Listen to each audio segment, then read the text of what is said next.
Daniel, are you really going to leave Sarah behind and move abroad? In a quiet coffee shop, Daniel Hayes set down his spoon and looked at his astonished friend across the table, his tone soft. We're already divorced. Divorced? Leo Carter was stunned, caught completely off guard by the bombshell news. A moment later, his shock turned to indignation on his friend's behalf. Sarah actually agreed? After you treated her so well for 3 years, even a heart of stone would have warmed up by now. Does she really not have any feelings for you at all? Daniel offered a small smile, a flicker of something in his eyes. The truth was, he wasn't entirely sure if she had agreed or not. After all, when he'd handed her the divorce papers 2 weeks ago, she had signed them while on the phone, rushing off without even hearing what he had to say. She hadn't asked about it since. Now he just had to wait another 2 weeks to get the divorce certificate, and then he would be free. Just as he was about to speak, a soft female voice came from behind them. Are you done talking? Both men turned around to see Sarah Caldwell walking toward them, dressed in a black suit dress, her long legs carrying her with an air of confidence. Leo, still fuming, was about to confront her. Sarah, Daniel just said that you two. What are you doing here? Daniel cut him off, placing a calming hand on Leo's arm and shaking his head slightly. It looked like it was going to rain, so I came by to pick you up. Daniel finally managed to smile. After saying goodbye to Leo, he grabbed his bag and left with her. On the drive back, the patter of rain filled the silence inside the car. Facing the husband she had married through a strange twist of fate, Sarah's lips parted slightly, as if to speak, but she hesitated. She tried to think of something to say, but the fact that she hadn't been home in 2 weeks hung in the air. After a long silence, she finally spoke, as if a thought had just occurred to her. Daniel, what was that document you had me sign 2 weeks ago? It took her this long to even ask. Of course, she'd been spending all her time with Ethan Vance lately. Why would she care about such a minor detail? Daniel's lips tightened into a thin line. Just as he was about to answer, Sarah's phone rang. Sarah, I've had too much to drink. My head is killing me. Can you come get me? Hearing the pleading, almost childish tone on the other end, Sarah's knuckles whitened as she gripped the steering wheel, and her expression hardened. Ethan, I've told you many times, I'm married. There was a brief silence on the line before he replied. So what if you're married? I was supposed to be the groom at that wedding, remember? His casual, dismissive tone infuriated Sarah. In their 3 years of marriage, Daniel had only ever seen her cool, composed self. This was the first time he had ever witnessed her lose control. She slammed on the brakes, the tires screeching loudly against the pavement. But did you show up? The line went silent. A moment later, Ethan's voice came back, thick with emotion. I'm sorry. I'll never bother you again. The call ended abruptly, but Sarah's expression didn't soften. It grew even stormier.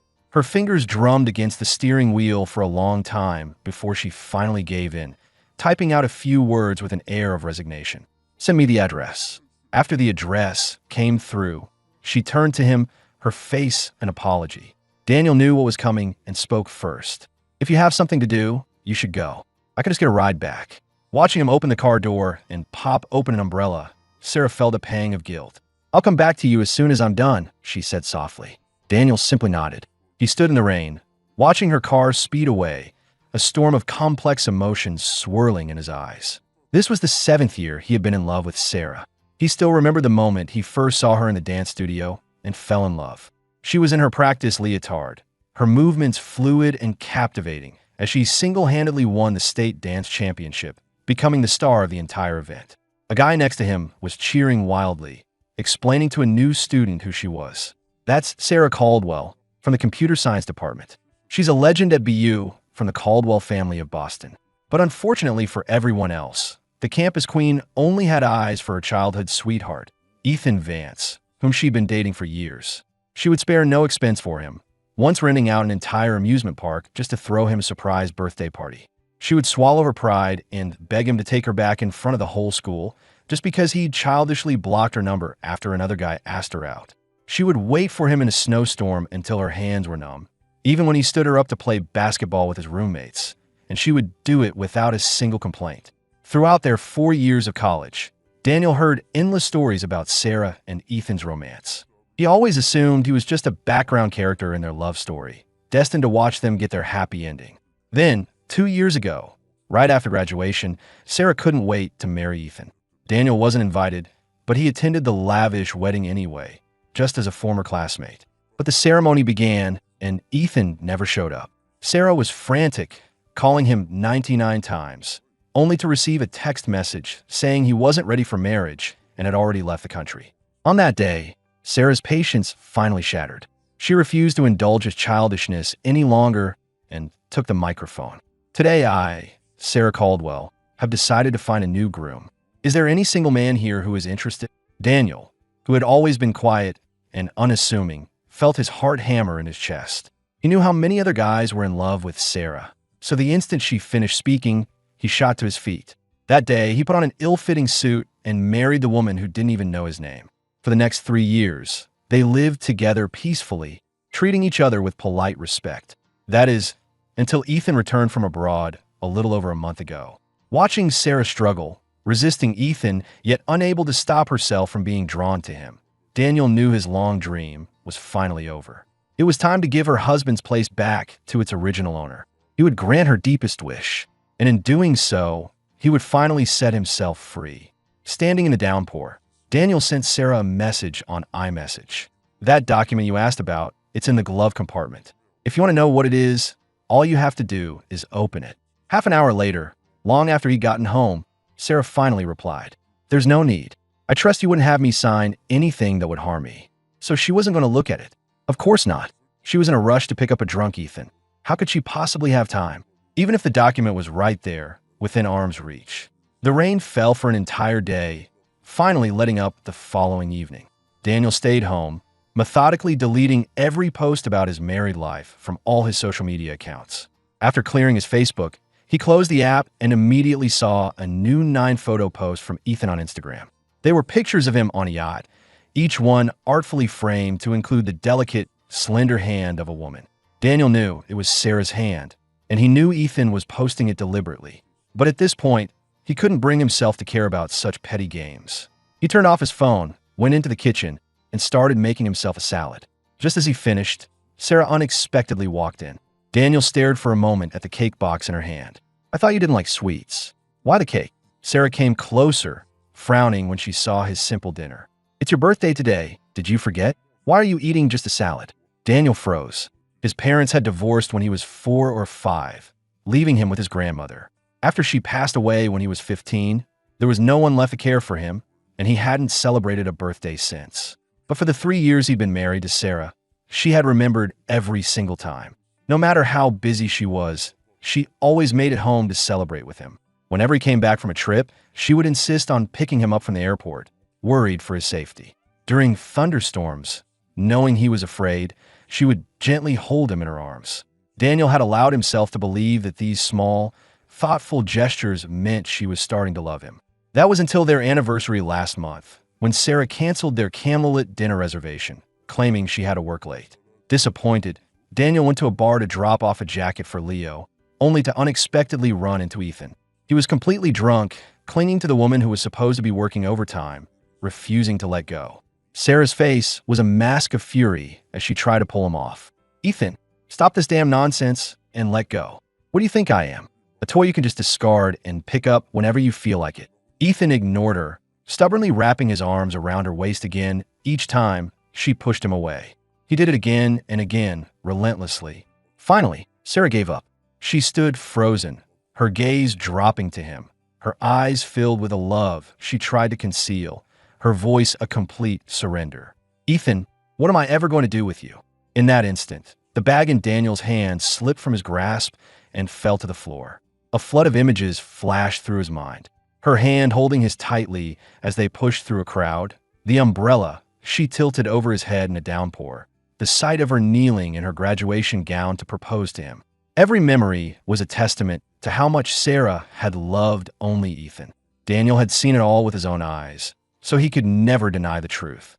It didn't matter that they'd been married for 3 years, that he was her husband, or that she had shown him moments of kindness. None of it could change the facts. To be precise, the kindness Sarah had shown him was merely borrowed, stolen from the time Ethan was away. He had clung to that small taste of sweetness and fooled himself into thinking he had won her heart. But in reality, he had never truly had her, not for a single moment. So, as he looked at the number 24 on the cake, Daniel felt nothing at all. He simply gave a polite, shallow nod, and said, "Thank you." Sarah lit the candles with a soft smile. "Daniel, we're married. You don't have to be so formal. Make a wish." He nodded, but just as he leaned forward, her phone rang. Seeing the subtle tremor in her eyes, Daniel knew exactly who was calling, and he settled back into his chair. Just as he'd predicted, a minute later the call was over, and Sarah was gone. Listening to the sound of her car fading into the distance, a bitter smile touched Daniel's lips. The room was dark, and the flickering candlelight cast his solitary shadow against the wall. He pressed his palms together and made his 24th birthday wish. This year, Daniel Hayes will stop loving Sarah Caldwell. 3 days later, there was a reunion for the computer science class of 21. When Daniel arrived, he was surprised to see that Sarah was there too. She was the center of attention, surrounded by a crowd, but the moment she saw him, she came over and sat down right next to him. With the two of them together, the atmosphere in the private room grew awkward. Daniel knew he was the reason. In the eyes of their former classmates, he had only married Sarah Caldwell for her family's money and status, a social climber they all looked down on. But he paid no mind to their silent judgments, sitting quietly with a neutral expression. The class president arrived late, carrying a large cardboard box and greeting the room. "Hey everyone, thanks for coming. I figured we could all catch up, and also, it's been exactly 5 years since we did that letter to our future selves project, so I thought we could open them tonight." At that, everyone surged forward, chattering excitedly. "Let's make it interesting." Everyone randomly picks a letter and reads it out loud. "Great idea. I'll go first." The most outgoing guy in their class pushed through the crowd and grabbed the first letter. Urged on by a few others, he quickly tore it open, cleared his throat, and began to read. "To the Daniel Hayes of 5 years from now. How are you? I'm writing this to you sitting out in the sun. I have no idea where you'll be or how you'll feel when you read this, but I wanted to share how I'm feeling right now." After the first paragraph, the entire room went quiet and all eyes turned to Daniel. Sarah, who had been scrolling through her phone, looked up, her expression one of complete surprise as she stared at the man beside her. Daniel's usually stoic face tightened as he remembered what he had written in that letter. His heart sank. The guy reading it shot him a sly grin and continued. "You're 19 this year, a sophomore, and you've fallen for Sarah Caldwell. She has no idea, of course, but it wouldn't matter even if she did. She's in love with someone else, so this secret crush of yours is doomed from the start. You might be asking me why I don't just give up if it's hopeless. What I want to tell you is that what I love is her unstoppable spirit in front of a cheering crowd. It's the small kindness of her picking up my dropped books in the evening breeze, and the polite, sincere way she turns people down, even when rejecting a confession. I'm the one who gets a sore neck from craning to see her during the weekly assemblies. I'm the one who ran through a storm to secretly leave medicine in her locker when I heard she'd hurt herself dancing. I'm the one who filled an entire notebook page with her name. She might go her whole life without ever really knowing who I am, but that's okay. A secret crush is a war you fight alone." When the letter was finished, the room was utterly silent. Sarah, especially, went completely rigid. Suddenly, her mind flashed back to her disastrous wedding day. She remembered the figure who had stood up without a second thought, walking confidently to her side through a sea of judgmental stares. Only now did she finally understand why Daniel had agreed to marry her. It wasn't for money or status, as everyone had whispered. It was simply because he had been secretly in love with her for years. In that moment, her heart, which had felt dormant for so long, suddenly began to race. On impulse, she wanted to ask him everything, to understand all the questions she'd buried deep inside. But before she could say a word, a call came through from Ethan. "Sarah, I'm downstairs at the club, and some loan sharks had me cornered." Before he could even finish, the color drained from Sarah's face. She shot to her feet and raced downstairs. The moment she saw the menacing group of men, she and her security detail moved in, fists flying. Furious, she ordered her men to be ruthless, and within moments, one of the thugs was spitting blood. Her men quickly formed a protective circle around Ethan, who tearfully claimed that one of the men, the one with the tattoo, had grabbed his hand. Hearing this, Sarah snatched a nearby metal pipe and brought it down hard on the man's hand. A scream of pure agony ripped through the air. Daniel, who had rushed down after her, arrived just in time to witness the brutal scene. He stared, frozen, at the man's bloody, mangled right hand. He instinctively looked up at Sarah, but all he saw was her back as she shielded Ethan and led him away. The woman who had been so ruthless just moments before now wore a gentle expression, her voice soft and soothing as she comforted him. It was a level of tenderness Daniel had never experienced from her. He lowered his gaze, hiding the pain in his eyes, and gave a small, self-mocking smile. Then, he quietly turned and headed home alone. Sarah didn't get back until the early hours of the morning. When she saw him sitting silently on the couch, she realized she should probably offer an explanation. "Daniel, about today, we were all classmates. I couldn't just ignore what was happening to Ethan." Daniel didn't have the energy to argue. He just gave a quiet hum of acknowledgement, grabbed his pajamas, and went into the bathroom. When he came out half an hour later, toweling his hair dry, he found Sarah holding his phone with a strange look on her face. "Daniel, why did you buy a plane ticket?" Daniel froze for a second before recovering and taking the phone from her. "I didn't. It's probably just a promotional text from the airline about cheap fares." Sarah wanted to press the issue, but seeing the closed-off look on his face, she let it go. After all, Daniel had never lied to her before, had he? So she put the phone down, nodded, and turned to get ready for bed. But Daniel stopped her, pulling the first aid kit out of a nearby cabinet. "You got cut on your back by some broken glass. Let me clean it for you." Sarah paused, surprised, then obediently sat on the couch and took off her jacket, revealing a thin, bloody gash. It wasn't a deep cut, but being on her back, she hadn't even realized it was there. She was surprised that Daniel had noticed. As she watched him carefully clean the wound with a cotton swab, his expression focused, her mind went back to the letter from the reunion. "Daniel, about that letter today, just be careful not to get it wet when you shower, or it could get infected. And try to be more careful next time you get into a brawl. Don't get hurt again, because soon there won't be anyone around to patch you up." Daniel didn't give her a chance to ask what he meant. Her thoughts interrupted. Sarah hadn't quite caught his last few words. She looked up. "What did you say?" Daniel just shook his head, finished tying the bandage, and went into the bedroom. By the time he finished drying his hair, Sarah was out of the shower. She wrapped her arms around his waist and rose onto her toes, intending to kiss him. But he turned his head, avoiding her warm kiss, his voice quiet. "I'm not feeling well tonight. I think I'll just go to sleep." Sarah didn't push it. She tucked the covers around him and turned off the light. The next day, the weather was beautiful. Daniel was in the bathroom when he heard a commotion downstairs. When he came out, he saw Ethan Vance at the door with a group of his friends. Sarah was leaning against the doorframe, a frown on her face, her voice laced with its usual impatience when speaking to him. "What are you doing here?" Before Ethan could say anything, one of his friends chimed in with a grin. "Ethan said you were his knight in shining armor yesterday. He was so grateful. He insisted on coming to thank you personally." As he spoke, Ethan produced a large bouquet of flowers and a beautifully wrapped gift from behind his back, as if by magic. "Sarah, thank you for yesterday. This is just a little something to show my appreciation." Sarah didn't reach out to take them. Still, the hard lines of her face softened considerably.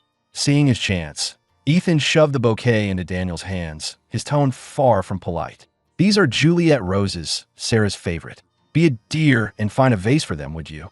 At his words, Sarah's brow furrowed, and her voice turned icy. "Don't pretend your favorites are mine. And more importantly, Daniel is my husband. Don't you dare order him around like he's the help." A chill fell over the room. Only Daniel's expression remained unchanged. He looked down at the beautiful roses in his hands, learning their name for the first time. Juliet roses. Ethan liked them. No wonder she had spent a small fortune cultivating this exact variety in her greenhouse. But Daniel said nothing, simply handing the flowers to the housekeeper with a few quiet instructions. "Please bring down the vases from the display cabinet on the second floor." The look Ethan gave him was filled with a strange, knowing light. Daniel pretended not to notice, taking his breakfast out onto the balcony. Through the glass door, he could hear their conversation clearly. "Sarah, aren't these the paper cranes I made back in middle school? You still have them, preserved in a crystal box? If you like them that much, I can make you a new batch tomorrow. How did this Barbie set end up here? I'm pretty sure I threw that out. Did you actually fish it out of the trash? Hey, aren't these the maple leaves we collected at the Blue Hills Reservation? You actually pressed them into bookmarks and kept them all this time." Listening to Ethan's exclamations, like a man on a treasure hunt, Daniel remembered the first time he'd seen these things and asked Sarah about them. "They were just little gifts from my younger cousin," she had said. "I just kept them." He had believed her then, completely missing the complex emotions swirling in her eyes. The mix of love and resentment, of longing and regret. It was also clearly about love. After a morning of noise and disruption, Ethan offered to take everyone out for a meal. Sarah shut him down with a single sentence. "No, thank you. I think you've caused enough trouble for one day. You can leave now." Ethan acted as if he hadn't heard her, grabbing her hand and pulling her toward the door. His friends, worried she might refuse, grabbed Daniel as well, pulling him along with them. The entire group drove out to a spa resort in the mountains. Daniel rarely spent time with them and found it hard to fit in, not wanting to get involved anyway. He found a quiet corner to sit by himself, watching them laugh and drink. Sarah noticed his discomfort and walked over to pour him a glass of juice. But just as he reached for it, she abruptly turned and walked back into the center of the group. She snatched the glass of whiskey from Ethan's hand just as he was about to take a sip. Her sharp reprimand cut through the noise of the room. "You're allergic to alcohol. Are you trying to kill yourself?" Ethan just blinked at her, his expression a mask of pure innocence. "I thought it was juice. I must have grabbed the wrong glass. Why are you so upset?" With that, he smoothly took the glass of juice she was holding and gave her a charming, boyish grin. "Thanks." Sarah's hand, forgotten at her side, clenched into a fist. But in the end, she said nothing.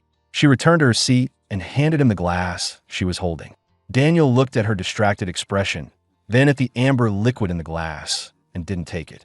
He picked up his bag and stood, his voice quiet. "I don't drink. I'm going to head to the springs." Sarah then realized her mistake. Her mind had been so preoccupied with Ethan that she'd handed Daniel the whiskey instead of the juice. She wanted to explain, but he was already walking away too quickly. She never got the chance to say anything. The warm water of the spring soothed Daniel's frayed nerves. He leaned back against the stone, watching the steam rise into the air and slowly drifted off to sleep. He must have grown accustomed to the noise from the other room, because he didn't hear the knocking at the door. Sarah called his name a few times with no answer. Growing worried, she pushed the door open. Seeing him slumped over and barely conscious, her heart leaped in her throat, and she jumped into the water to support him. Daniel's eyes fluttered open. Disoriented, he instinctively put an arm around her shoulder to steady himself. In the rising steam, with their bodies pressed close, the atmosphere suddenly felt charged and intimate. Sarah couldn't resist, rising onto her toes. Just as their lips were about to meet, the sound of approaching footsteps shattered the moment. Ethan walked in, and the smile on his face froze instantly at the sight before him. He bit his lip, his eyes wide with unconcealed shock and disappointment, before turning and jogging away. Sarah froze completely. Her first instinct was to let go of Daniel and run after Ethan. She left him with only a single sentence. He misunderstood. "I have to go explain." Misunderstood? They were legally married. Even if they had been kissing, what was there to explain? It was because she was still living in the past, still seeing herself as Ethan's girlfriend. That was the only reason she would feel the need to explain herself. A person who had willingly molded themselves for love doesn't just break those habits overnight. Watching her rush away, Daniel let out a soft, humorless laugh as his eyes began to burn. He wrapped a towel around his waist and opened a window for some air, just in time to see Ethan storming toward his car. Ethan yanked the car door open, but Sarah grabbed his arm, stopping him. Their frantic argument carried clearly up to the window. "Daniel was asleep. I was just worried he'd get sick. Is that really a reason to be this angry? Right? He's your husband, so I have no right to be angry. Why don't you just go back to him instead of wasting your breath explaining things to your ex-boyfriend? Ethan, do you really have to be like this? What did I say? I'm just telling the truth." With that, the argument was over, and they went their separate ways in anger. Ethan, his eyes red, shook her hand off, jumped in his car, and sped away. Sarah stood there for a moment, stunned, before getting into her own car and racing after him. Staring at the quiet, dusty road, Daniel silently turned and went back to the changing room. When he emerged, dressed, he was immediately grabbed by Ethan's frantic friends. "Daniel, it's terrible." Sarah and Ethan, they were in a car accident. By the time they reached the hospital, they found Sarah waiting outside the operating room. She was covered in blood, her forehead beaded with cold sweat, her eyes wide with panic. Daniel had never seen her look so utterly broken. Ethan's friends crowded around her, demanding to know what happened. She grabbed at her hair, her voice thick with anguish and regret. "It's my fault. I shouldn't have said those things to make him angry. I shouldn't have let him drive off alone. He was just trying to get back at me. That's why he was driving so fast. Hearing her take all the blame, Daniel felt a slight tremor in his eyelids.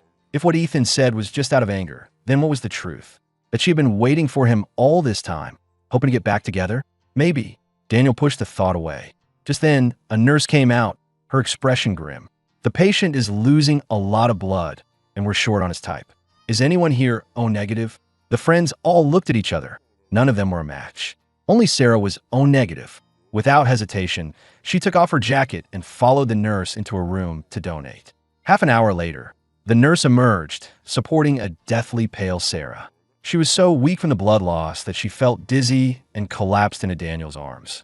The nurse hadn't left, and she repeated her question. His condition is stabilizing, but we still need another unit of blood. Can you contact anyone else who might be O negative? They all started making calls, but no one could find a match.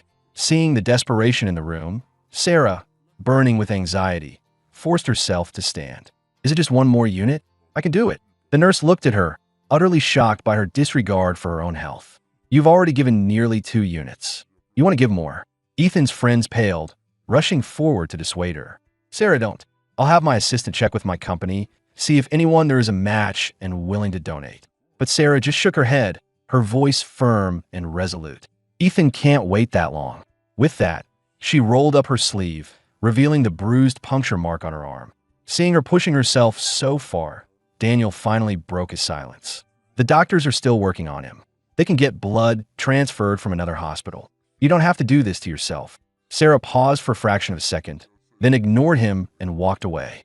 As they watched her disappear back into the donation room without a backward glance, everyone fell silent. One of Ethan's friends sighed heavily, his voice laced with exasperation. Whenever it comes to Ethan, Sarah just loses her mind. Remember when she got into that fight for him and messed up her leg? She was in the hospital for 3 months, and the first thing she did when she got out was go after the guy again. Tell me about it. In high school, she made a bet to go skydiving from 15,000 feet just to win him some necklace he wanted. Her parachute malfunctioned, and she nearly died. Now she's doing this. And I was actually trying to help them get back together, thinking she was still in love with him. What a mess. They went back and forth, completely forgetting Daniel was standing right there. Hearing these stories from the past, Daniel felt a sense of dawning, painful clarity. Only now did he realize how foolish he had been to stand up at that wedding. The idea that he, the latecomer, could somehow win her over, could warm a heart that was already taken, was laughable. Love is love, and its absence is just that. He had made the wrong bet from the very beginning. So now, faced with a losing hand, he had no choice but to accept it. After what felt like an eternity, the light above the operating room door finally went off. A doctor emerged, pushing 2 gurneys, and the group surged forward, their hearts in their throats. The doctor wiped sweat from his brow and looked down at the unconscious Sarah, shaking his head in amazement. They must be in love, right? You don't see devotion like that very often these days. Daniel hung back from the group, staring up at the harsh fluorescent lights, and let out a silent, bitter laugh. Sarah didn't wake up until noon the next day, still groggy. Before she was even fully conscious, the first name she spoke was Ethan's. Was the surgery a success? How is he? Is he awake yet?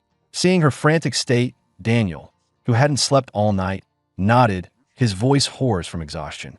The doctor said everything went well. He'll just need a few months to recover. Hearing this, Sarah finally relaxed, a heavy weight lifting from her shoulders. But she was still anxious and threw back the covers, insisting she had to go see him for herself. Daniel couldn't talk her out of it. It was the nurse who came in to check her who finally managed to stop her. She glanced at the 4 bag, her eyes filled with anxious worry for Ethan. After a moment's thought, her eyes landed on a fruit basket on the nightstand, and she came up with an excuse. Daniel, I called Ethan's parents yesterday. They flew in overnight and should be here by now. Could you do me a favor and take this fruit basket up to them, just to say hello and see how he's doing? Daniel stared at her for a long moment before finally agreeing. He picked up the fruit basket and left the room. Ethan's room was 1 floor up. As Daniel raised his hand to knock, he noticed the door was already slightly ajar. Peeking through the crack, he saw Ethan with his arms around a woman he didn't recognize, his voice dripping with affection. Sweetheart, I thought you were bringing your parents to meet me. Why did you come alone? I wanted to, but you're still recovering. The timing isn't right. How about I take you to meet them as soon as you're out of the hospital? Hearing this, Daniel's hand tightened into a fist. Ethan was in a relationship, one serious enough for meeting the parents. Just then, a doctor doing his rounds pushed the door open, startling the couple inside. Ethan looked up, and his face fell the moment he saw Daniel. "What are you doing here?" Daniel didn't answer. He simply placed the fruit basket on the floor and turned to leave. Ethan, still weak from his surgery, chased after him, grabbing his arm at the stairwell. "You're not going to run back and tell Sarah, are you?" Daniel turned, his eyes catching the flicker of panic on Ethan's face, his voice cold as ice. "If you have a girlfriend, why are you still stringing Sarah along?" At that, Ethan's expression quickly shifted from panic to arrogance. "Maybe I just like having them both wrapped around my finger. I enjoy the attention. Can't you tell? Do you have to trample all over her feelings for you like this?" Seeing his righteous anger, Ethan let out a derisive laugh, his voice dripping with smugness. "I just have that effect on women. They go crazy for me, even a goddess like Sarah Caldwell. What's the matter? Are you jealous? Just admit it. If you're nice, maybe I'll even give you some pointers." His shameless arrogance left Daniel utterly speechless. His silence only seemed to fuel Ethan's smug satisfaction. He looked Daniel up and down, his eyes finally settling on the wedding band on his finger. "You're just the guy who picked at my leftovers. Who are you to challenge me? Let me tell you something. I never even left the country that day. I just got wasted the night before with a couple of senior girls and couldn't drag myself out of bed. If Sarah hadn't married you just to spite me, you never would have gotten a chance with her in your entire life." The anger Daniel had been suppressing for so long finally exploded. He raised his hand and slapped Ethan across the face. It wasn't a hard slap, but Ethan crumpled as if he'd been hit by a truck, tumbling dramatically down the stairs. Before Daniel could even process what was happening, he was shoved aside by Sarah, who had just stepped out of the elevator. She rushed down the stairs and cradled the bruised, whimpering Ethan in her arms, her eyes glaring at Daniel with barely concealed fury. "He didn't do anything to you. Why would you hurt him like this?" Ethan made sure to display the red mark on his cheek as he sobbed in her arms. "It's okay, Sarah. Daniel is probably just upset that I'm your ex. I don't blame him. Let's just go." His words died in Daniel's throat. Seeing the anger on Sarah's face harden into cold disappointment, he knew any attempt to explain would be useless. In Sarah's eyes, his silence was an admission of guilt. She looked away from him, her disappointment palpable, and helped Ethan to his feet. She didn't spare him another glance. After leaving the hospital, Daniel got a call from the agency. His visa was ready. He picked up his documents and began to pack. He tore a page from his desk calendar each day, and soon, only a few were left. The year was almost over, and he was about to leave the city he had called home for over 20 years. In the week that followed, Sarah never came home. Ethan, however, sent him a stream of taunting messages every day. 7 days before his flight, he sent a video of Sarah kneeling on the floor, gently massaging his leg. As Daniel watched, he began throwing everything he had ever bought for her into the trash. 5 days before his flight, Ethan sent photos of Sarah presenting him with a box of jewelry, personally sliding a ring onto his finger. Daniel smashed their wedding photo to pieces and tossed it into the fireplace. 3 days before his flight, Ethan sent an audio recording of Sarah murmuring his name in her sleep, her voice full of love. Daniel packed up every gift Sarah had ever given him and donated them to charity. The house he had once thought of as his home began to feel empty. His own sparse luggage was now almost completely packed. The housekeeper, seeing him getting rid of so many things, grew concerned and asked him several times if something was wrong. He just smiled, his voice surprisingly light. "We're just getting divorced." Did Miss Caldwell agree to it? Had she? Daniel didn't know. But he imagined that if Sarah were to actually read the divorce papers now, she would be thrilled. After all, at this moment, Ethan was the only one she could see. 2 days before his flight, another message arrived from Ethan. This time, the photo wasn't of Sarah, but of Ethan with his parents. Looking at the photo of the three of them, smiling happily around his hospital bed, Daniel felt nothing. He didn't reply. Instead, he opened his contacts and deleted Ethan, Sarah, and anyone else connected to them. On the day of his departure, the first snow of the season began to fall. Daniel carried the journals and unsent love letters he had gathered the night before out into the yard. The orange glow of the fire lit up his face as it consumed the paper, turning years of secret, youthful longing to ash. He tilted his head back, watching the swirling snow, and wondered how long it would have to fall to cover the evidence of his heartbreak. As he stood there, lost in thought, the main gate suddenly swung open. Sarah, whom he hadn't seen in days, was back, walking quickly toward the house. She glanced at him squatting by the fire before heading inside. When she came back out, she stopped beside him, seeing the pale, pink envelopes. Her mind flashed back to the letter from the reunion. The anger she had been holding on to finally began to dissolve. "I've been busy lately. Once things settle down in a couple of days, we should really talk." "Talk about what? The divorce?" Daniel smiled, looking up at her, his voice perfectly calm. "There's nothing to talk about. The one thing you want most from me, I already gave it to you a month ago." "The one thing?" What was he talking about? Sarah was about to ask when her phone buzzed with a notification. She glanced at the message, and a smile touched her lips. Seeing that smile, Daniel tossed the last of the letters into the fire and got to his feet. His tall frame blocked her view of the dying fire. By the time Sarah finished her reply, the letters were gone, and she had forgotten the question she'd been about to ask. Daniel walked her to her car and opened the door for her. A gust of cold wind blew past, and seeing how lightly he was dressed, Sarah urged him to go back inside before he caught a cold. But Daniel insisted on staying to see her off. Through the car window, Sarah saw him raise his hand in a small wave and say something she couldn't quite hear. She couldn't make out the words, but she assumed it was the usual drive safe. She had heard him say it 1,000 times over the past 3 years, so she didn't think anything of it. The car pulled away, quickly disappearing from view. Daniel stood alone in the snow for a long time before finally going back inside to grab his coat and suitcase. The snow was coming down harder now, dusting his dark hair, making it look almost white from a distance. The taxi was waiting at the gate.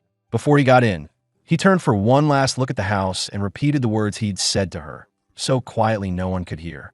"Goodbye forever, Boston. Goodbye forever, Sarah."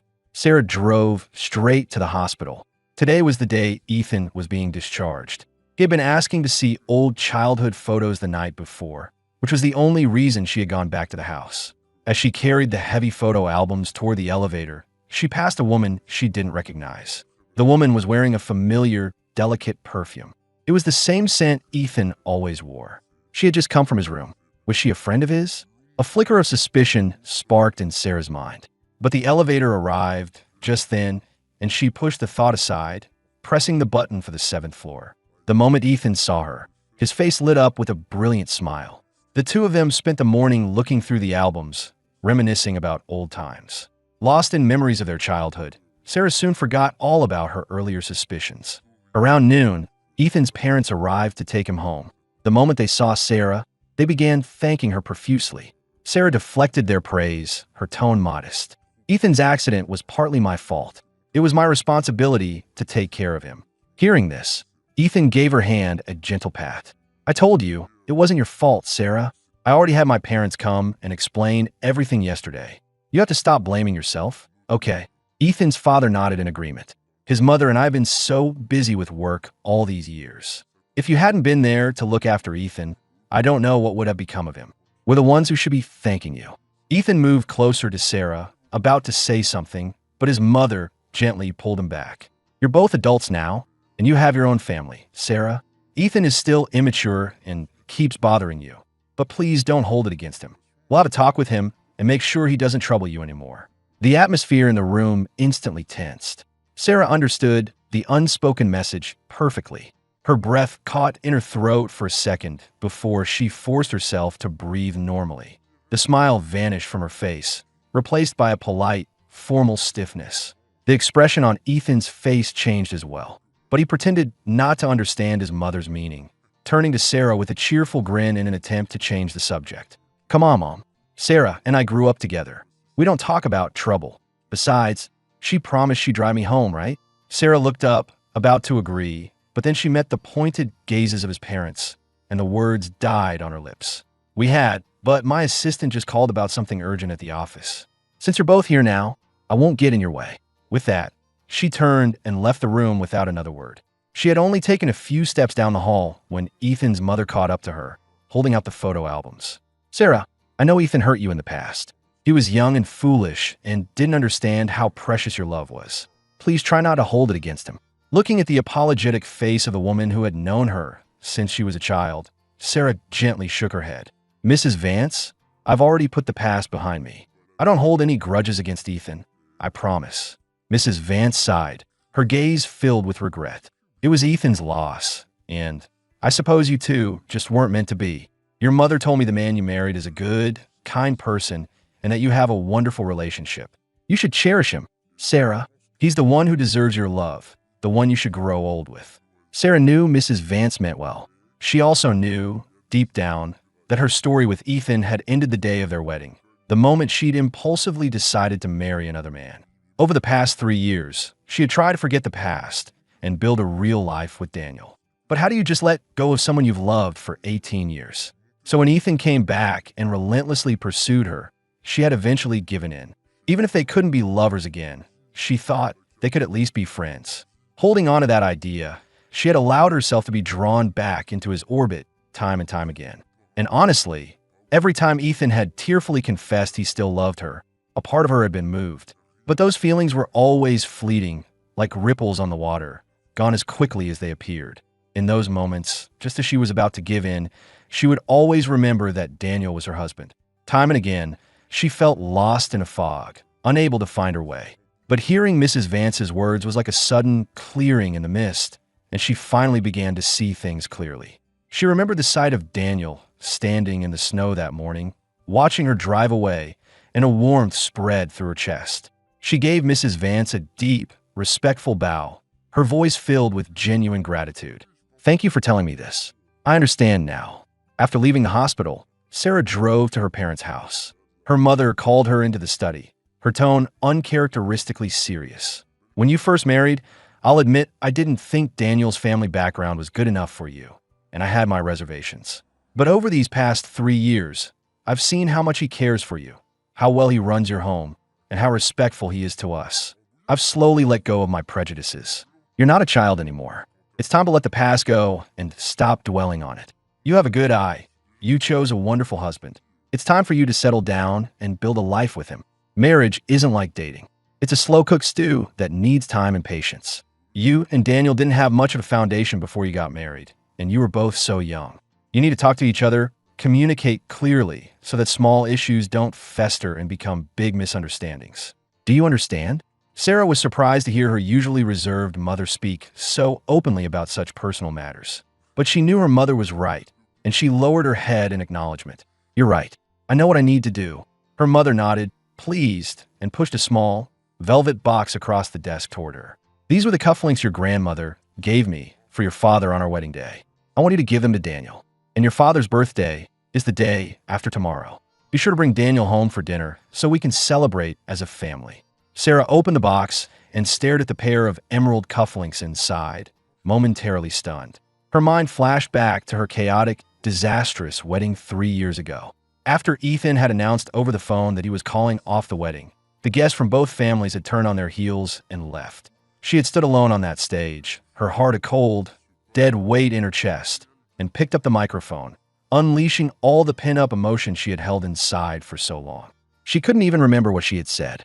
It wasn't until Daniel stood up, was hustled backstage by her frantic bridesmaids, and then reappeared by her side that she snapped out of her daze. The wedding march began to play.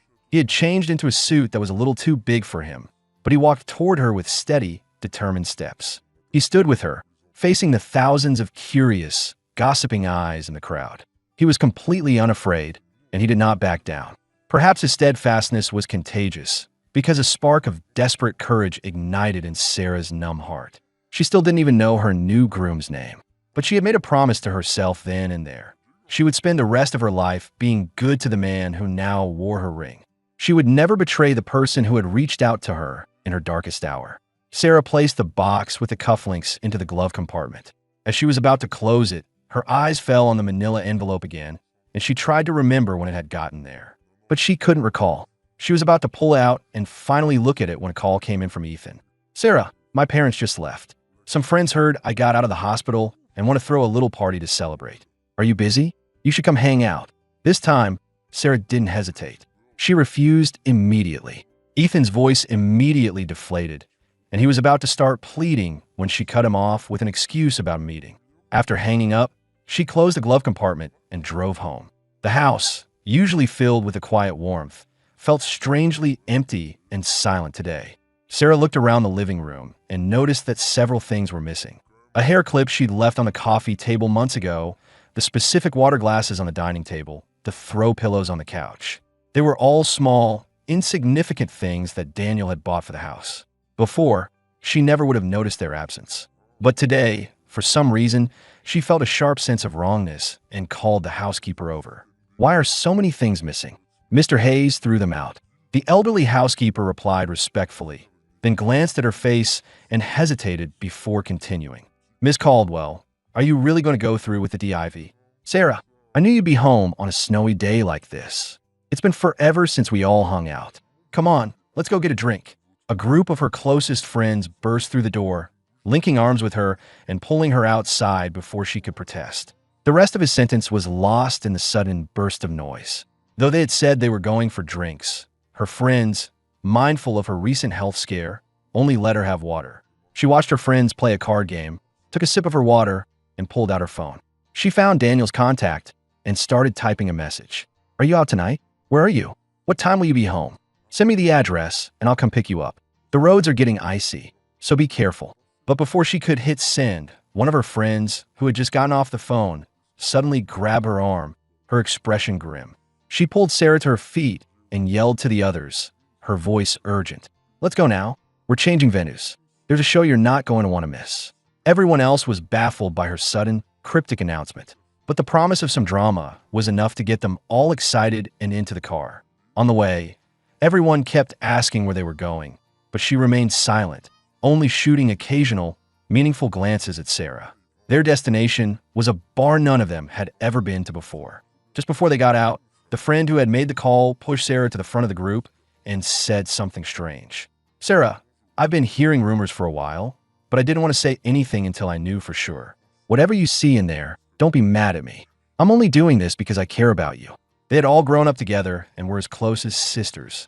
Hearing her friend's serious tone, the smile faded from Sarah's face. She looked at the door in front of them and hesitated before reaching out to open it. The door swung open, revealing the scene inside. The cavernous room was a kaleidoscope of flashing lights and expensive drinks, with everyone on the dance floor moving to the thumping beat of the music. A single white spotlight illuminated the center of the stage, where a couple was locked in a passionate kiss. Even from a distance, Sarah recognized Ethan immediately. He had his arms around a stunning, fiery-looking woman, whose face was flushed an unnatural red as his hands roamed freely over her back. He looked nothing like the charming, spoiled, but ultimately harmless boy she thought she knew. He was like a completely different person. The group of friends standing in the doorway fell silent. Their silence was a stark contrast to the rowdy cheers from the crowd inside. "Damn, Vance just got out of the hospital, and he's already going this hard. They've been at it for like half an hour. Don't they need to breathe? Hey, they're a couple. What's wrong with a little PDA? You just jealous.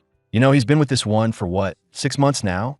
I'm surprised he's not bored yet. How long do you guys think this one will last? Think he'll beat his record with Sarah Caldwell? Who knows with Ethan? He's just having fun. Look at Sarah. He dumped her 3 years ago, but the second he got bored, he started messing with her head again, just for the fun of it." Hearing these callous words from Ethan's own friends, Sarah's friends saw red. Unable to stomach the insults, they pushed their way through the crowd. One of them killed the music while another flipped on the house lights. The rest stormed the stage, surrounding the still-kissing couple. The sudden shift shattered the party's energetic vibe.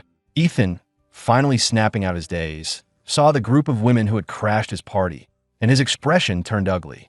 He scanned the room, and not seeing Sarah, he let out a small sigh of relief before turning a cold glare on the intruders. "How did you find this place?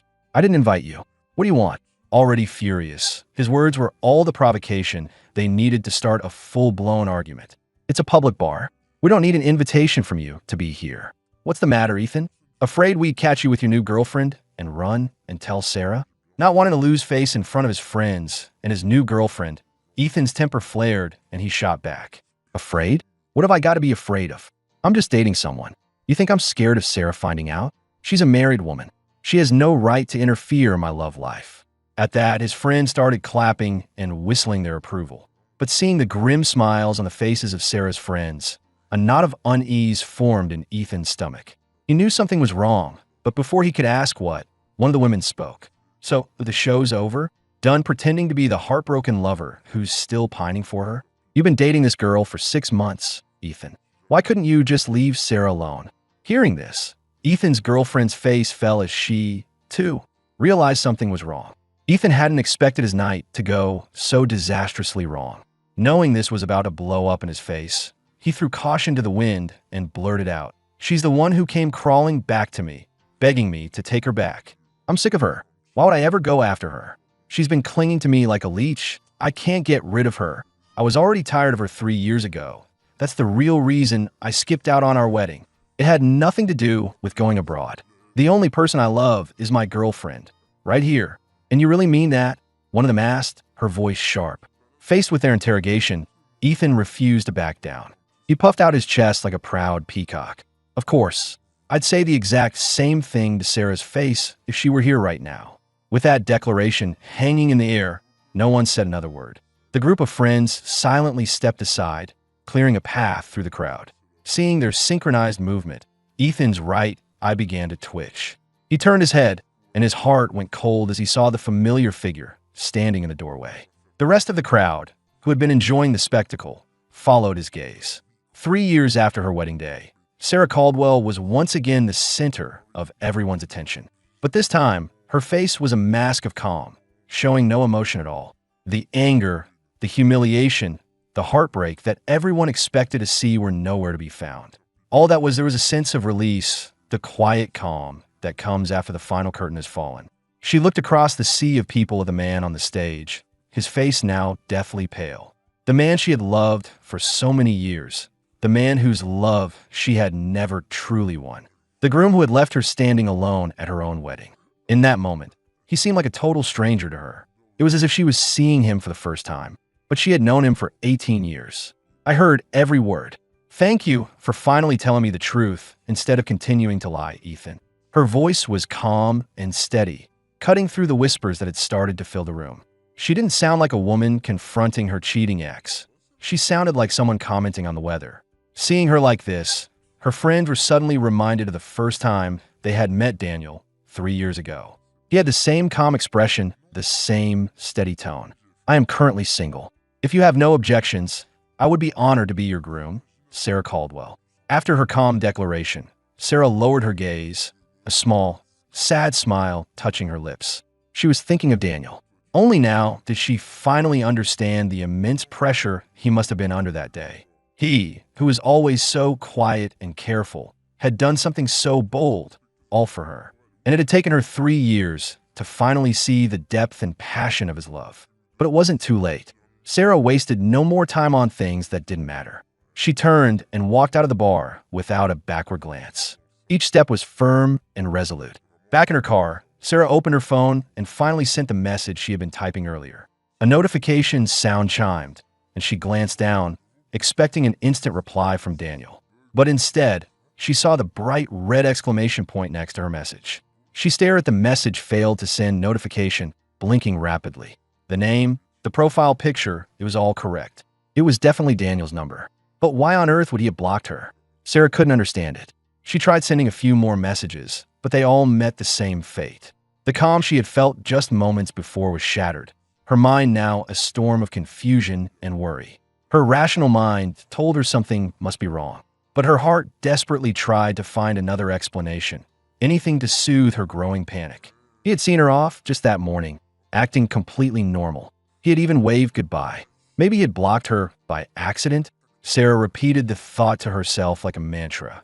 But the way she floored the gas pedal, speeding through the city streets, betrayed the true state of her frantic heart. She ran nearly a dozen red lights, desperate to get home before nightfall. The house was just as she had left it, but it felt colder, emptier. It didn't feel like home anymore. She saw a light on in the kitchen and thought Daniel was in there, maybe making soup. She rushed in. There was soup on the stove, but it was the housekeeper tending to it. Seeing her, the housekeeper quickly offered her a bowl. Sarah hadn't had anything to drink, but she took a small sip anyway. The soup was hot, but didn't taste right. It wasn't the way he made it. Sarah frowned. This soup, didn't Mr. Hayes make it? The young housekeeper's eyes widened in panic, and she began to apologize profusely. "I'm so sorry, Miss Caldwell. Mr. Hayes showed me how to make it before he moved out, but I must not have gotten it right. Please, Let me make you a fresh bowl." Of all the words she said, only 4 registered in Sarah's mind. Before he moved out, her heart, which had been hammering in her chest, felt as if it had been dropped into a bottomless, dark abyss. When did he move out? This morning, right after you left. The living room, the bedroom, the study, the bathroom. Sarah searched every corner of the house, but there was no trace of Daniel anywhere. The old housekeeper, drawn by the noise, saw her frantic, lost expression, and finally voiced the question that had been weighing on his mind. "Miss Caldwell, why did you agree to the divorce?" Divorce? Hearing the word, Sarah felt the room spin around her. She had never heard Daniel mention it. So why did everyone seem to think it was her idea? She frantically searched her memory, trying to piece together the clues she had missed. Leo's strange behavior at the coffee shop, the plane ticket confirmation she'd glimpsed on his phone, his cryptic words to her that very morning. "The one thing you want most from me, I already gave it to you." Remembering his words, a fresh wave of panic washed over her. She called her assistant and told her to find out where Daniel had gone, while she herself got in her car to search for him. She drove first to the small house he had lived in before their marriage, only to find it boarded up. A neighbor told her that Daniel had stopped by the day before, thrown out a lot of things, and looked like he was preparing for a long trip. A moment later, a message came through from her assistant. "Miss Caldwell, I found a record of a plane ticket Mr. Hayes purchased 2 weeks ago. It was a one-way flight to San Francisco, departing this morning. You should have landed by now." So he wasn't just moving out, he was leaving the country? The realization sent a cold dread through her. She could understand it. Why would he suddenly want a divorce? Why would he leave without a word? Hadn't he always wanted to be her husband, to stand by her side? After telling her assistant to book her the next flight to San Francisco, Sarah got back in her car. She didn't start the engine, just leaned back in her seat and stared at the blocked iMessage conversation, her mind a blank. Her phone, which she hadn't charged all day, beeped with a low battery warning. She opened the glove compartment to get her charger, and her eyes once again fell on the manila envelope. This time, she finally opened it. The moment she saw the words "divorce agreement" at the top of the page, her hand began to tremble. But she forced herself to remain calm and read through it, page by page. When she reached the final page and saw her own signature at the bottom, she went completely still. Why was her signature on a divorce agreement? Why did she have absolutely no memory of signing it? Sarah's mind raced as she tried to piece together all the details she had ignored. Daniel was the one who had drafted the agreement, and the only time he had asked for her signature was that evening a month ago. He had called it a gift. She had been in a hurry and had signed it without reading. He had left in her car and had even told her to look at it. It had been a month. The agreement was already legally binding, and she had never even looked at it. The thin stack of papers felt impossibly heavy in her hands. And in that moment, she finally understood why Daniel had left her. He had seen her wavering, her indecision. He thought she was going to go back to Ethan, that she wanted a divorce. So he had decided to leave first. And the gift he had given her was her freedom. He had decided to set her free. He had decided to let her go back to the man she had never gotten over. When the plane landed in San Francisco, it was afternoon local time. Just outside the arrival's gate, Daniel saw a familiar face, his former professor, Professor Miller, whom he hadn't seen in years. During his senior year at BU, she had left academia to start her own tech company. After 3 years of hard work, she had successfully made a name for herself in Silicon Valley. It was her job offer that had prompted Daniel to finally leave the country. The brilliant woman, barely in her 30s, had always been close with her students. Now, as a CEO, she was just as down to earth. The moment she spotted Daniel, she waved enthusiastically. "Daniel, it's been too long." Daniel smiled, pushing his luggage cart toward her. "Professor Miller, it's great to see you. I'm not a professor anymore, so you can drop the formalities. If you'd like, you could just call me Eleanor." Her warm, friendly demeanor was a welcome comfort to Daniel, who was still feeling overwhelmed by his new surroundings. He dropped the formality and smiled. "Eleanor, then."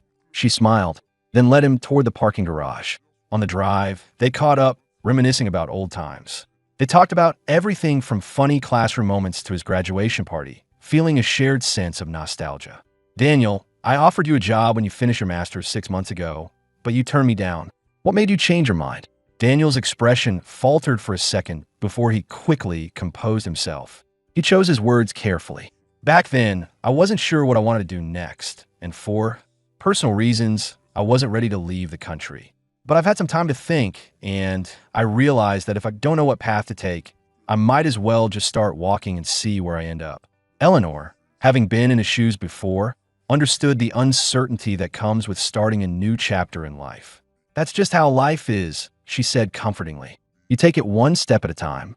Look at me. I spent years as a professor before I realized I wasn't cut out for academia. You're still young.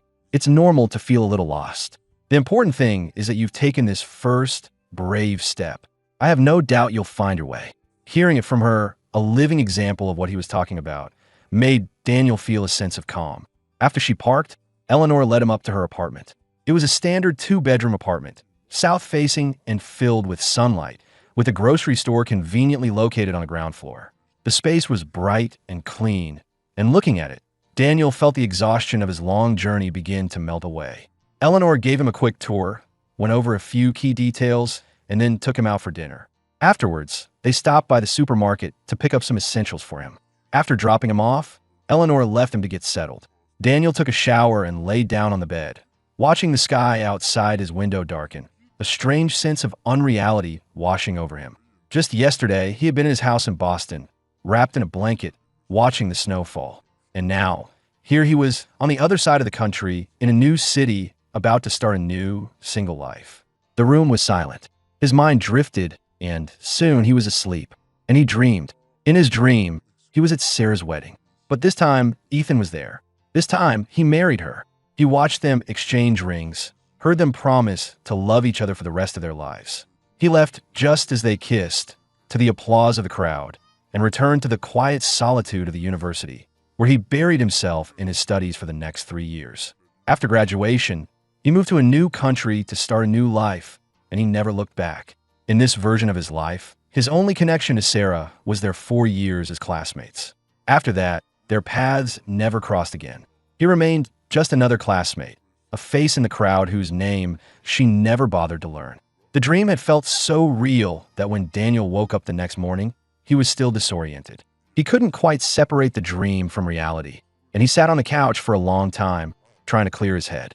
It wasn't until noon, when a call from Eleanor finally snapped him out of it. "Daniel, are you awake? I'm downstairs. Want to grab some lunch?" Daniel found Eleanor's car in the parking garage. As he opened the passenger door and leaned in, he caught a glimpse of someone in the back seat. Out of politeness, he didn't stare, assuming Eleanor would make the introduction. He got in and buckled his seatbelt. Eleanor was quiet, but then a familiar voice spoke from the back seat. "Did you get some rest, Daniel?" Hearing that voice, Daniel's head snapped up. In the rearview mirror, he saw a familiar face. It was Sarah. She looked exhausted, as if she hadn't slept in days. But the eyes that met his in the mirror were clear and resolute. 1,000 questions rose in Daniel's throat, but he didn't know which one to ask. So, in the end, he said nothing at all. A heavy silence filled the car. After a moment, Eleanor, sensing the tension, turned to him and tried to break the ice. "Daniel, you remember your old classmate, Sarah Caldwell, don't you? She called me as soon as she landed and said she wanted to get together. Since you two were in the same class, I thought we could all have lunch. You don't mind, do you?" Daniel did mind. Very much. But in front of Eleanor, who was clearly oblivious to their history, he had to keep his composure. So he forced a smile and tried to sound casual. "Whatever you want to do is fine, Eleanor. I'm just still a little jet-lagged." Eleanor smiled and nodded understandingly, then turned her attention to the back seat. "Sarah, how are you holding up? If you're tired, we can do this another time." Sarah hadn't slept in over 30 hours, but she knew this wasn't the time to rest, so she just shook her head. "I'm fine. All right then, lunch it is. I've already made a reservation. You two didn't seem to know each other very well in college. It's funny that you'd run into each other here in San Francisco. A chance encounter?" Daniel kept his head down, but he could feel her intense gaze on the back of his neck.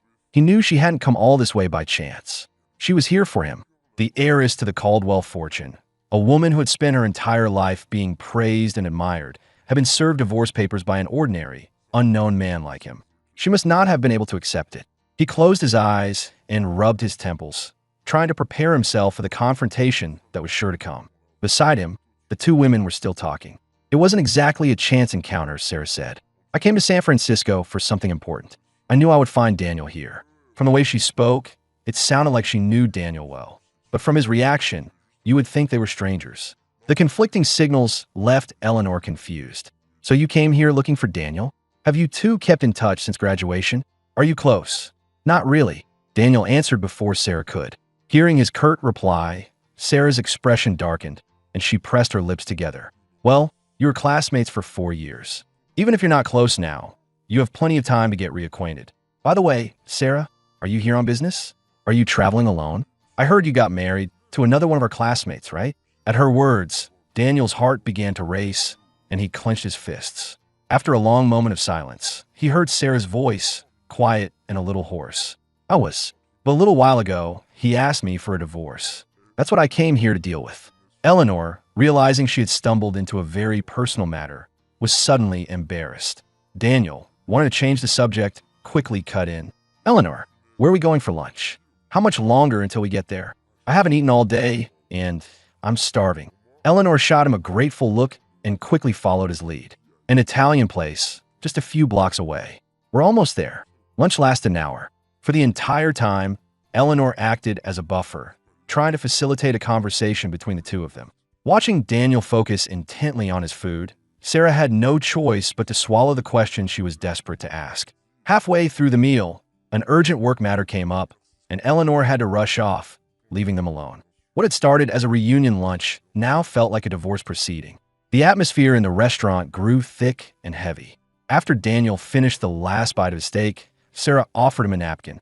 He ignored it, standing to get a fresh one for himself, his voice quiet but direct when he finally spoke. If you have something to say, you should say it now. Sarah's outstretched hand froze, and she met his gaze. Though it had only been a day, the man sitting across from her seemed like a stranger, nothing like the gentle, accommodating husband she remembered. She didn't know if he had changed, or if she had simply never known the real Daniel. Thinking back on their 3 years together, she realized that outside of their most intimate moments, she had rarely ever truly looked at him, had rarely paid attention to his moods. He had always just been there, a calm, steady presence in the background of her life. Over time, she had forgotten that he was his own person, with his own history and his own dreams. She had grown accustomed to his stillness, and now, suddenly, he was moving, flowing away from her toward a future she couldn't reach.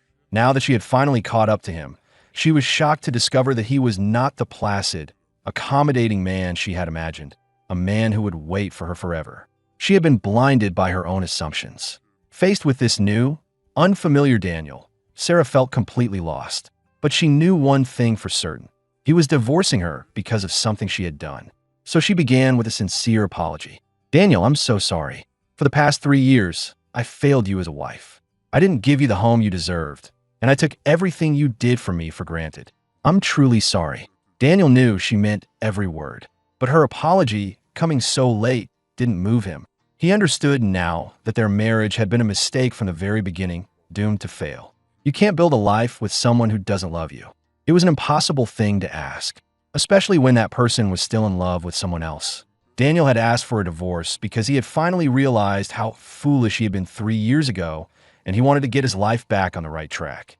It wasn't about her failures as a wife or his unappreciated efforts. So he answered her with a single, simple request. I don't need your apology. I just need you to file the papers and mail me the certificate when it's finalized. You can send it COD. Sarah was stunned into silence. On the long flight over, she had stayed up all night, convinced she could fix this, rehearsing all the ways she would apologize and win him back.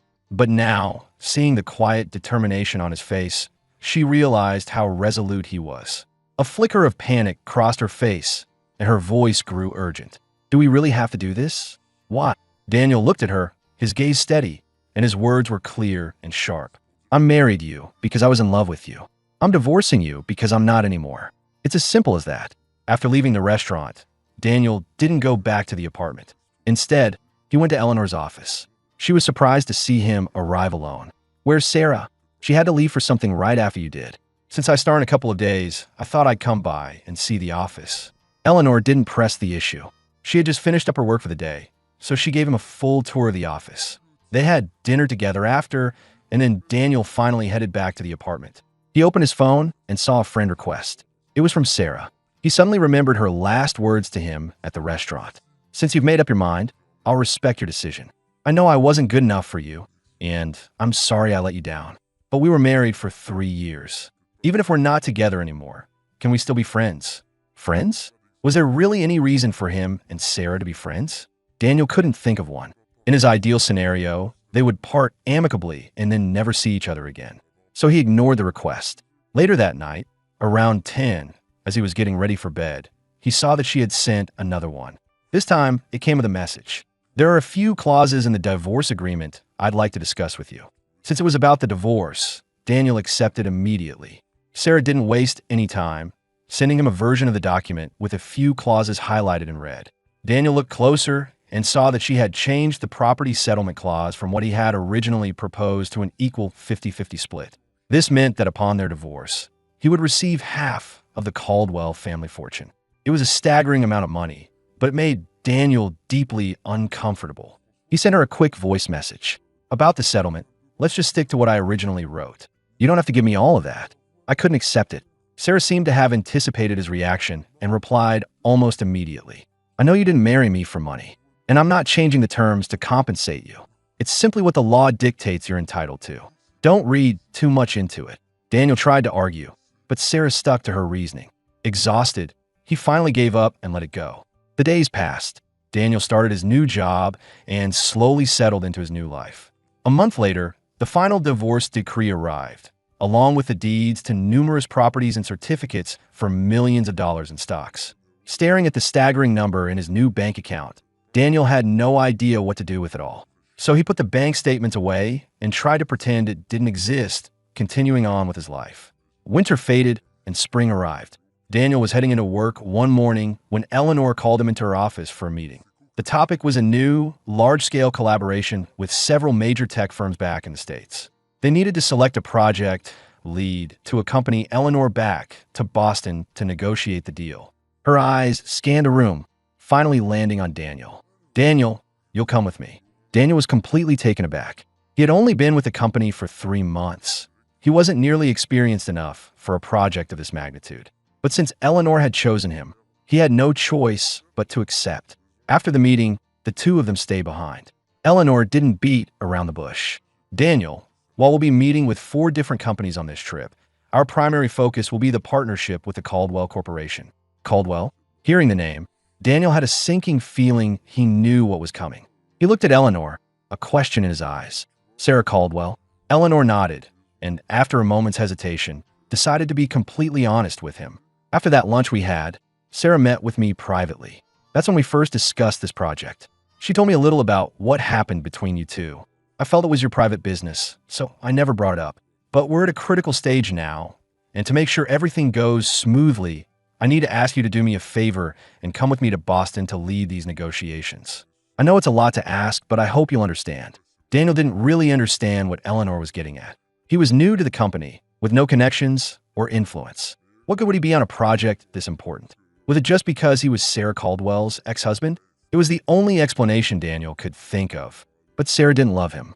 Their divorce had been swift and clean, and she hadn't contacted him since. Why would Eleanor think his presence would give them any sort of advantage? To avoid any misunderstandings, Daniel decided to be completely honest. Eleanor, I didn't tell you before because we were already divorced, and I didn't think it mattered. But this project is too important to leave things to chance. The truth is, Sarah and I were barely even a real couple. She never loved me, and we had no real emotional connection. As far as I know, while she can be sentimental, she's a sharp businesswoman.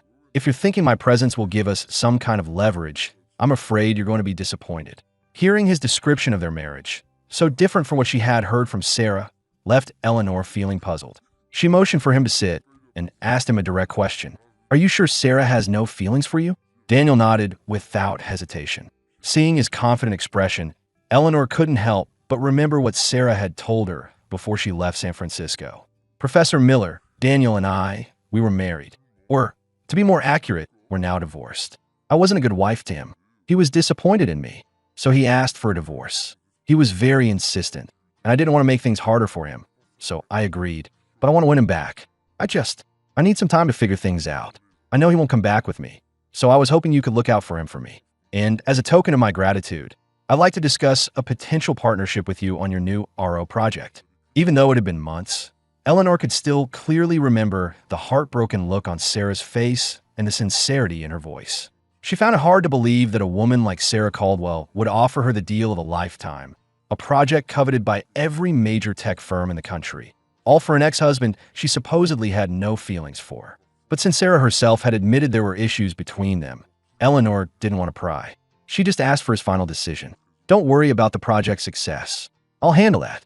I want you to come with me, partly for my own reasons, but also because it's a great opportunity for you. Just treat it like any other business trip. Can you do that?" Having worked with her for a few months now, Daniel knew Eleanor was a straight shooter and wouldn't try to manipulate him. And besides, it was a huge opportunity, one he didn't want to pass up. So, after thinking it over, he agreed. Their flight back to Boston was scheduled for the following week. Daniel spent the week juggling his work and packing his bags. The closer he got to his departure date, the calmer he felt. Looking back on everything that had happened, it all felt like a strange dream. But now, the dream was over, and he was wide awake. He had no desire to go back. As for Sarah, she was once again just a former classmate, nothing more. He had already decided how he would act when he saw her again.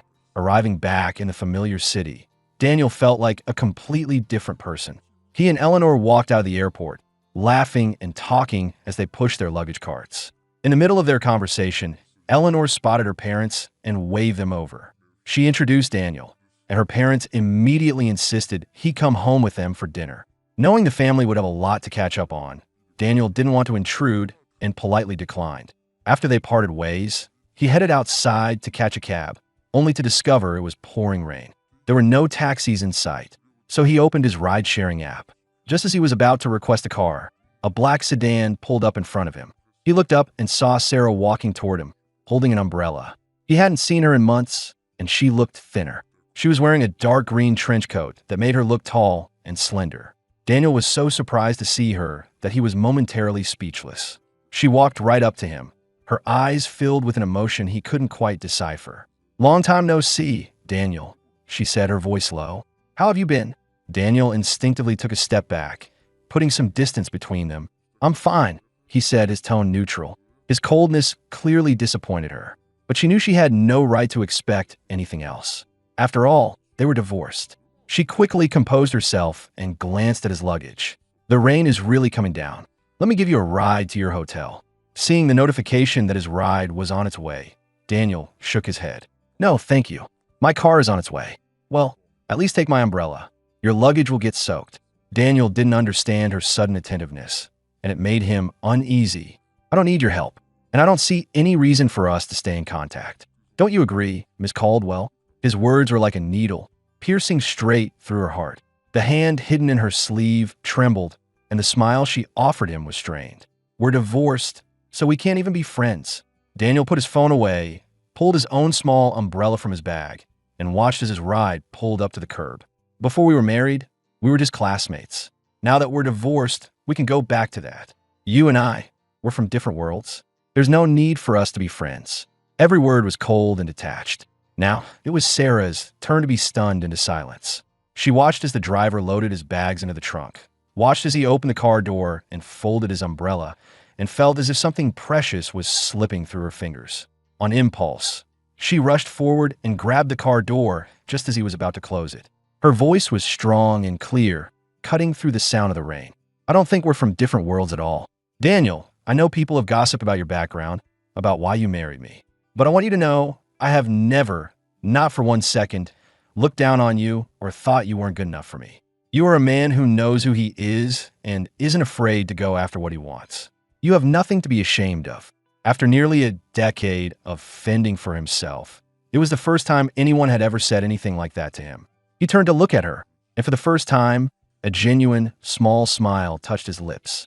"Thank you." By the time he dropped his bags at the hotel, the rain had stopped. Daniel headed to a nearby restaurant to meet up with Leo. The two friends embraced, then sat down to catch up. When Daniel told him about the divorce settlement, Leo's jaw dropped. He threw an arm around Daniel's shoulders, ignoring the stares from the other patrons, and yelled, "Oh my God, my best friend is a millionaire. Holy crap, does this mean I never have to work another day in my life?" Daniel quickly clamped original. 霍思也连忙捂住他的嘴，向周围被打扰到的顾客们道歉。然后立刻带着他换到了包厢里。等到四下无人处，宋浩辰才滴溜着眼，小声开口。Daniel quickly clamped a hand over his mouth, apologizing to the other diners before dragging him into a private room. Once they were alone, Leo's eyes darted around conspiratorially before he leaned in and whispered, "So, has the money actually hit your account?" "It has, but I'm afraid to touch it. It feels like the kind of lottery win that gets taken away on a technicality." Leo wouldn't hear it, grabbing his arm and launching into a lecture. "What are you talking about? It's not a lottery win. It's a legal settlement. If Sarah was generous enough to give it to you, then you should take it. You have nothing to be ashamed of. It's not like you forced her to marry you at gunpoint." He had a point. Seeing Daniel's reservations begin to fade, Leo grinned, snatched up the menu, and slapped it into the hands of a passing waiter without even looking at it. "Bring us one of everything expensive you've got. Lobster, caviar, the works." After his grand gesture, he leaned back, looking immensely pleased with himself. "How was that? Did I look the part?" Daniel gave him 2 thumbs up, playing along. "Very convincing. We'll see how confident Mr. Hayes is when the check arrives." "What? Daniel, I thought you were paying. Maybe we should split it." After a lavish meal, Leo was completely satisfied. Seeing his friend's happy expression, Daniel rang for the waiter. Just as he was about to pay the bill, a snide voice came from behind them. Well, if it isn't Daniel Hayes." The 2 friends looked up to see a group of people coming down the stairs. They were mostly old classmates from BU, with Ethan Vance at the center of the crowd, heading right for their table. Seeing them approach, Leo leaned in to whisper some gossip in Daniel's ear. "You know, the day after you left the country, the story about Ethan cheating on his girlfriend blew up online. It involved a bunch of people, so it was all over Twitter.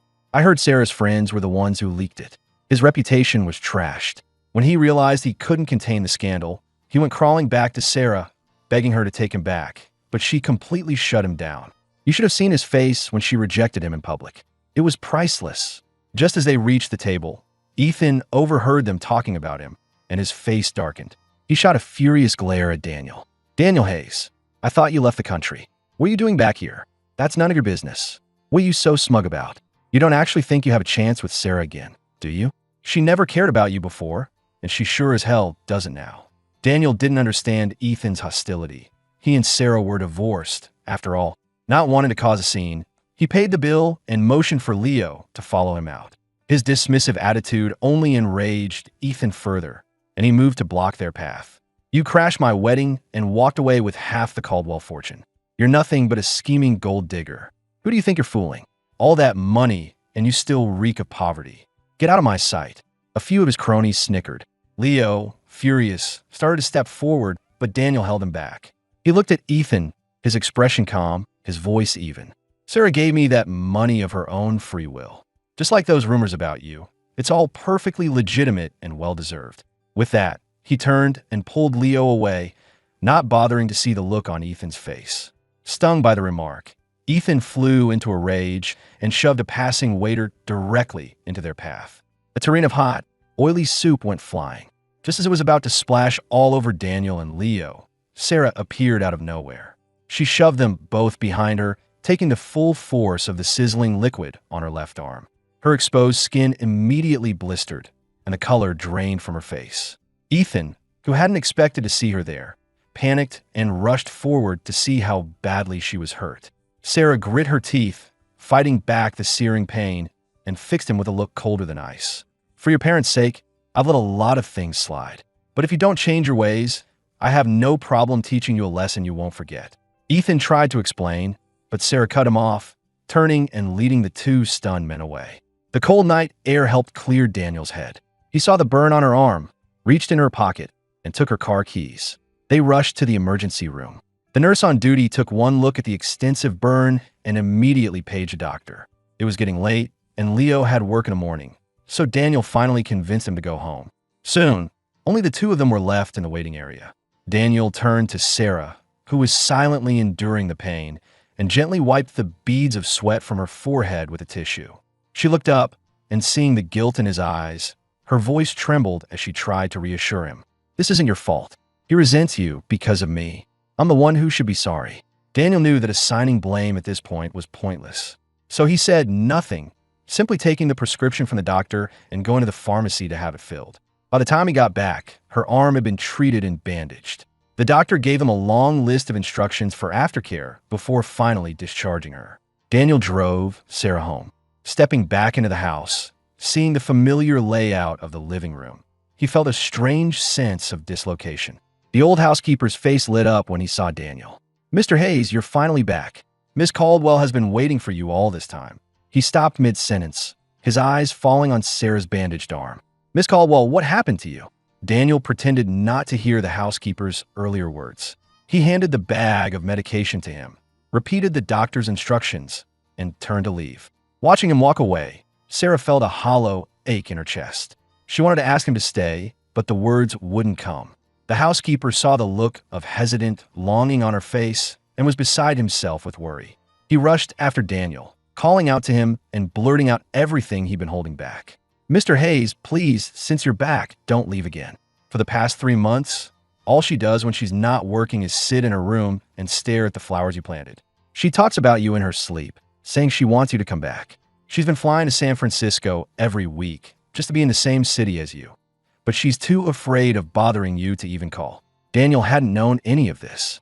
He had assumed she had moved on, that she was happy. His first reaction was disbelief. Sarah was in love with Ethan, wasn't she? Why would she do all these crazy things for him, her ex-husband? Daniel dismissed the housekeeper's words, telling him seriously, "Mr. Zhao, Sarah and I are divorced. I've moved on, and whatever happens with the Caldwell family is no longer my concern. Please, don't call me Mr. Hayes anymore. Just Daniel is fine. It's late, I should be going. You take care." After a 2-day break, Daniel threw himself into his work. He accompanied Eleanor to the partnership negotiations, learning a great deal from the experience. The project moved forward with surprising ease, everything falling into place without a single hitch. During the negotiations with the Caldwell Corporation, Sarah herself was absent, sending her vice president in her place. Daniel breathed a small sigh of relief and presented the contract they had prepared. The VP reviewed the terms and expressed enthusiastic interest, with just one condition. For the duration of the contract, the Caldwell Corporation's designated liaison for the project had to be Daniel Hayes. Eleanor knew at once that this was Sarah's doing. She was using the deal to keep Daniel in Boston. After thinking it over, Eleanor decided to ask him what he wanted to do. So after they left the Caldwell Corporation headquarters, the two of them found a quiet cafe to talk. "Daniel, I know this is forward of me, but if you're comfortable with it, could you tell me what really happened between you and Sarah?" Daniel was quiet for a moment, but then he told her the whole story from beginning to end. 4 years of college, 3 years of marriage. It was nearly a third of his life. But telling it out loud now, it felt distant, unreal, as if he were talking about someone else's life. The all-consuming love that had gotten him through so many lonely nights had finally been eroded by time. When he finished, Eleanor was silent for a long time, lost in the story. She didn't know what to say. Any words of comfort would have felt hollow and inadequate. The silence in the small cafe stretched on. Seeing the look of pity and regret on her face, Daniel offered a small, gentle smile, his voice calm and free of bitterness. "Eleanor, I know you're worried. You want this deal, but you don't want me to get hurt. I told you all of this so you would understand that I've truly moved on. Whatever their reasons are for this request, I will treat it as a professional obligation. I may not have the experience, but if you and the team need me to do this, I'll do my best not to let you down." Hearing his sincere promise, Eleanor's eyes welled with tears. This project was a make-or-break moment for her company, and she had been determined to do whatever it took to make it happen. And Daniel was the key. As much as she hated to admit it, her best chance of closing the deal was to leverage Sarah's feelings for him. Thankfully, Daniel understood her position and was willing to help. 1,000 words couldn't express her gratitude, so she simply raised her glass to his. At the end of April, Eleanor prepared to fly back to San Francisco with 4 signed contracts in her briefcase. Daniel went to the airport to see her off, and the two shared a long hug. Seeing a familiar figure approaching in the distance, Eleanor couldn't help but ask one last question. "Daniel, you were in love with her for 7 years, and now she finally knows how she feels. Are you sure you don't want to give her another chance?" Daniel knew Eleanor meant well, that she just wanted him to be happy. But only he knew how painful those 7 years had been, and how hard he had worked to finally move past them. Unrequited love would have been painful, but manageable. But to have actually held the moon in his hands, to have thought he had finally reached the light, only to discover it was all an illusion, had cured him of any desire to ever reach for the stars again. Some things were better admired from a distance. So he gave her a simple answer. Eleanor, you can't go back in life. You just have to keep moving forward. For the sake of convenience, Daniel rented a penthouse apartment downtown. The very next day, someone moved into the apartment across the hall. It was Sarah. Over the past month in Boston, Daniel had been running into her everywhere. In the aisle at the grocery store, outside a local restaurant, on a bench in a park. They were all places a woman of her status had no business being. Daniel knew she was following him. On the rare occasions when they came face to face, they would exchange a few polite words like casual acquaintances. The rest of the time, she was just a silent presence in the background, a shadow he couldn't quite shake. Eventually, Daniel, lost in his own world, grew accustomed to it, joking to himself that he'd acquired a free, unpaid bodyguard. Now that they were neighbors, their encounters became more frequent, and the smile on Sarah's face grew brighter with each one. She started inviting him to do things, go for a walk, have dinner, take a drive on the weekend. Daniel always found an excuse to decline, and every time he did, he would see the light in her eyes dim just a little. He thought, each time, that this would be the last time she would ask. But the next day, she would be back, her smile just as bright, her greeting just as cheerful. Watching her trying so hard to please him, Daniel was suddenly reminded of how she had been with Ethan in college. The same desperate eagerness, the same fear of rejection, the same willingness to do anything to win his approval. But he wasn't Ethan. He took no pleasure in her fawning, and he had no desire to play games with her heart just to feed his own ego. He just wanted to live his life day by day in peace. The days turned into weeks, and the weeks into months. Spring turned to summer, then to fall, and soon the first hints of winter were in the air. The year-long project was finally winding down. The final day of the contract happened to fall on Daniel's 25th birthday.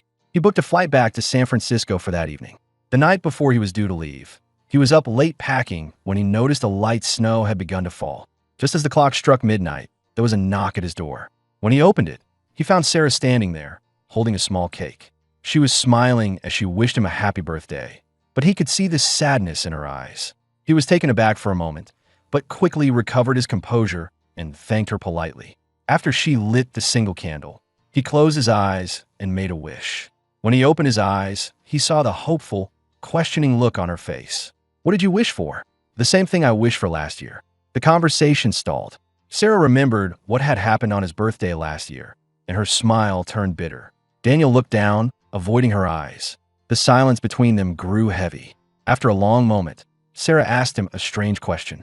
Daniel, that day you left, when you were seeing me off, what was it you said to me? I couldn't hear you clearly. What had he said? The truth was, Daniel couldn't remember either. The memories of that time, cold and painful, had been blurred by the passage of time. The memories that remained were the bright ones, the happy ones, the moments that still brought a warmth to his chest when he thought of them. And on the cusp of this new year of his life, his only wish was for happiness, for himself, and for everyone he would meet. So he offered her a simple, kind lie. I wish you happiness. And I wish myself the same. When he woke up the next morning, the world outside was covered in a thick blanket of white. The snow was still coming down. As soon as Daniel came downstairs, he saw Sarah waiting by the curb. She walked toward him, reaching for his suitcase, her voice thick with an unreadable emotion. You'll never get a cab in this weather. Let me take you to the airport. This time, Daniel didn't refuse. He had a feeling she still had things she needed to say. And this time, he was leaving for good.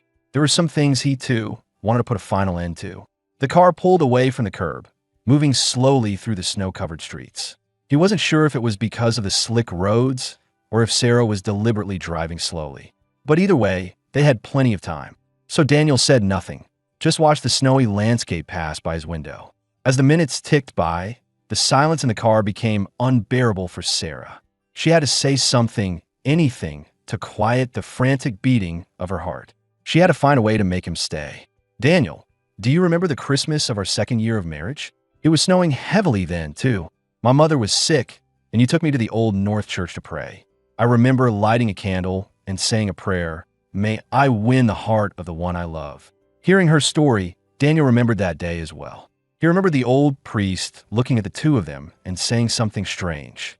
A fateful meeting, a fateful trial. If you can awaken to the truth in time, all will be well. He hadn't understood what it meant at the time, and had spent a long time worrying that the priest's words were a warning to him. After all, back then, all he wanted was to spend the rest of his life with her. But now, he realized the prayer had been Sarah's, and the priest's words had been for her. And the person she had been praying to win the heart of, it hadn't been him, had it? At the thought, a small, humorless laugh escaped him. I don't really remember. Sarah was taken aback for a moment, but quickly launched into another memory. She recounted dozens of small, everyday moments from their marriage, many of which he had completely forgotten, but which she remembered in vivid detail. Daniel didn't know that she had spent the past year replaying these memories over and over in her mind, which was why she remembered them so clearly. She was trying to use their shared history, the good parts of it, to win him back. But Daniel's expression remained neutral, betraying no nostalgia for the past. And before he knew it, they were pulling up to the airport terminal. He got out of the car and was about to head inside when Sarah called his name. She got out and handed him a small box, her eyes pleading. Daniel opened it and saw a pair of cufflinks. He recognized them as the ones her father always wore, a family heirloom he'd heard. Why was she giving them to him? If this is a parting gift, it's too much. I can't accept it. Reject it again. Sarah's smile finally faltered. A lump formed in her throat, and a look of desperation crossed her face. Please take them. It's what I want. It's what my mother wants. Daniel just shook his head, his voice quiet but firm. I know what these cufflinks represent, and that's why I can't accept them. I've told you before, Sarah, our story is over. It's time for us to go back to where we started. Every word was a fresh stab to her heart. She stood frozen in the snow, watching him walk away from her into the terminal. He never looked back. The snow continued to fall, dusting his hair with white, giving him the one thing she now wanted more than anything, but could never have, the chance to grow old with him.